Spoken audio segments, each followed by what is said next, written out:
Je n'ai pas d'amitié, je n'ai pas d'acquaintance, je n'ai pas de relation personnelle, encore une fois, avec aucune personne d'aucun lobby. Aucune personne d'aucun lobby. Donc je ne peux pas être plus clair que ce que j'ai déjà dit sous serment. Donc je le répète sous serment, je n'ai pas de lien personnel, intime ou amical avec Madame Elsa Hervy.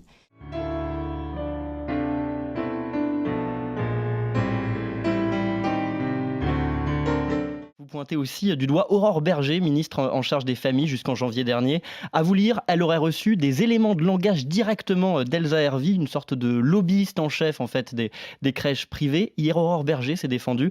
On s'est effectivement rencontrés en 2008 à l'UMP avec Elsa Hervy. On ne s'est pas revus pendant 15 ans. Nous n'avons jamais déjeuné ni pris un café en tête-à-tête ensemble. Pourtant, vous maintenez qu'il y a effectivement eu des échanges d'éléments de langage.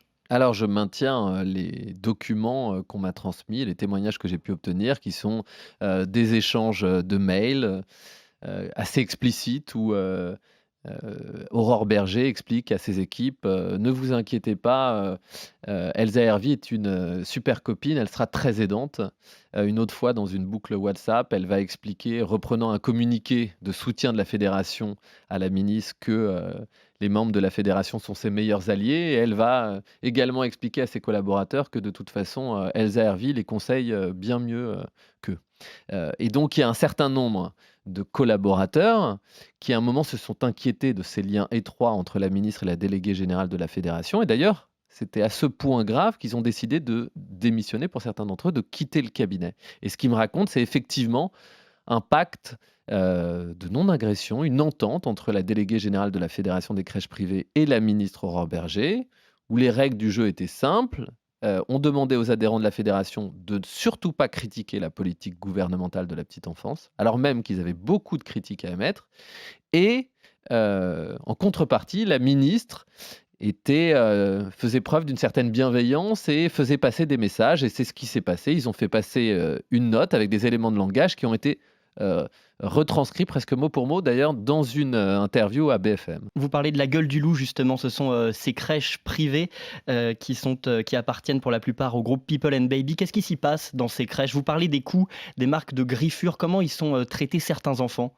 Alors, évidemment, il ne faut pas généraliser à l'ensemble des crèches. Ce que je raconte, moi, c'est un certain nombre de faits de maltraitance. Dans cette crèche de Villeneuve-d'Ascq, où 9 enfants ont été concernés par des faits de maltraitance.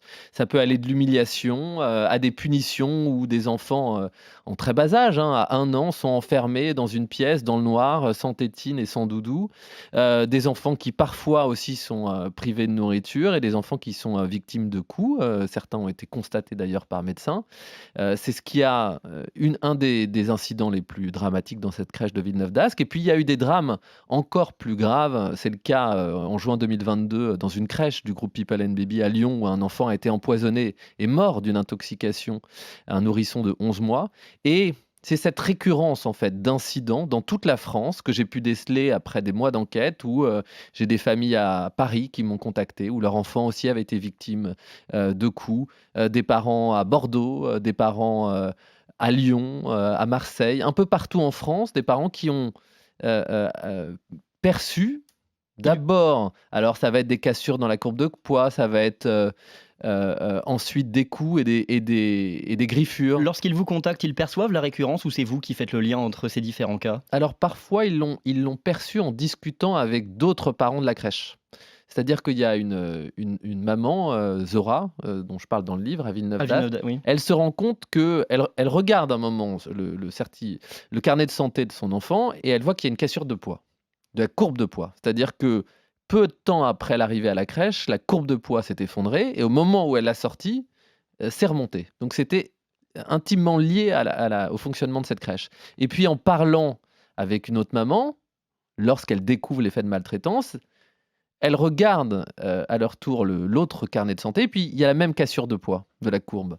Et ça va être pareil dans une crèche à Paris. Il y a parfois des parents qui, à un moment, quand ils commencent à avoir des doutes, discutent et se rendent compte qu'il y a des similitudes. Bon, moi, je l'ai fait à plus grande échelle parce que je l'ai fait dans toute la France et j'ai pu voir qu'il y avait une récurrence de ces incidents, notamment chez cet opérateur privé. Et puis, très vite, mon travail d'enquêteur, c'est quoi? C'est de sortir du terrain. c'est de m'appuyer sur ces faits, sur ces incidents, sur ces témoignages, et d'aller voir les salariés du siège, le directeur financier, le DRH, le directeur des achats ou du développement, et de voir comment les pratiques du siège, justement, créent C'est ce que vous dites, ces il y a des incidents. brebis galeuses sur le terrain, mais il y a un système qui permet à ces brebis galeuses qui soit les force à agir aussi mal qu'elles agissent, ou alors leur permet, ne les punit pas lorsque cela advient. Quel est ce système? Alors, il y a un système euh, dans ces logiques de développement d'un certain nombre de ces opérateurs. Il y a eu, si vous voulez, 4 opérateurs principaux, dont l'une des obsessions principales était de grossir. Mhm. Et donc, il y a une logique de développement à marche forcée, et ces opérateurs sont devenus, en moins de 20 ans, des multinationales présentes dans un certain nombre de pays, en Europe et aussi en Asie, en Chine. Et ces logiques de développement, où en fait on a pensé qu'à une chose, vous savez, c'était comme une bataille de Monopoly géante, c'était l'obsession d'avoir plus de berceaux que le concurrent. Ces logiques de développement, elles se sont faites souvent au détriment de la qualité des structures.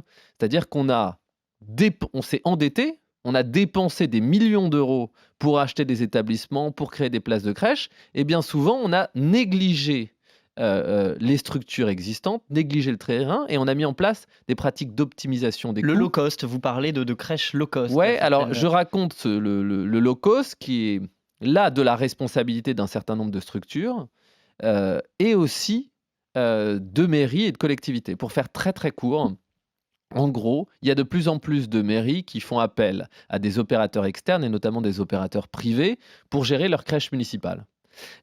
Parce que ils se disent qu'ils savent faire, c'est leur métier, et puis parce que ça coûte moins cher. En gros, en gestion directe, une place en crèche, ça coûte à une mairie 12 000 euros. Mhm. Quand ils ont ouvert ce marché aux opérateurs privés, les premières offres étaient à 8 000 euros. Et ce qui s'est passé, c'est qu'il y a des opérateurs comme People and Baby, La Maison Bleue et les Petits Chapeaux Rouges, qui sont 3 des leaders du secteur, qui sont arrivés et qui ont cassé les prix pour une seule raison: conquérir des parts de marché. Et ben, en cassant les prix, en divisant les prix par 2, voire par 3, ça a dégradé la qualité de la prise en charge parce que ça a fait baisser la masse salariale. Il y a moins de postes qu'il y a quelques années.